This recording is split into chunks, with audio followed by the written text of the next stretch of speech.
DV college Kanpur के सभागार में हो रहे 2 दिवसीय राष्ट्रीय संगोष्ठी का रविवार को समापन समारोह हुआ। इस मौके पर मुख्य अतिथि के रूप में यूपी विधानसभा अध्यक्ष सतीश महाना के साथ गौरवेंद्र स्वरूप, कुमकुम स्वरूप भी उपस्थित रहे। आपको बताते चलें कि विदेश नीतियों में के 75 वर्ष की उपलब्धियां एवं संभावनाओं के सेमिनार के दौरान वक्ताओं ने विदेश नीति के विकास क्रम में आने वाली चुनौतियों और इसके समाधानों को विस्तृत रूप में प्रस्तुत किया। वहीं भारत की विदेश नीति की चुनौतियों पर केंद्रित होते हुए बताया गया कि भारत की पिछले 75 वर्षों की विदेश नीति में काफी परिवर्तन हुए हैं। इस दौरान 6 शोध पत्रों का भी व्याख्यान किया गया।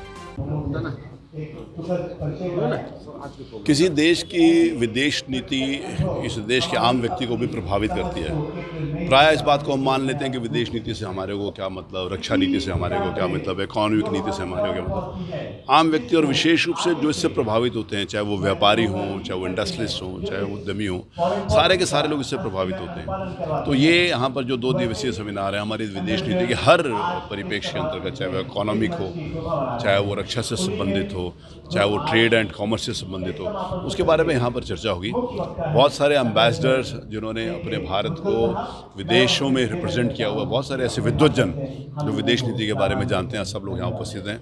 कई उन्होंने इसके ऊपर मांगे थे सुझाव, राइटर्स, तो उसमें कई राइटर्स उनको मिले हैं। उसके आधार के ऊपर यहाँ पर वो काम करेंगे। मेरी बहुत शुभकामनाएं। Professor Arun Kumar Dikshit, principal DAV college Kanpur. तो जो सेमिनार है, क्या इसका मोटिव है?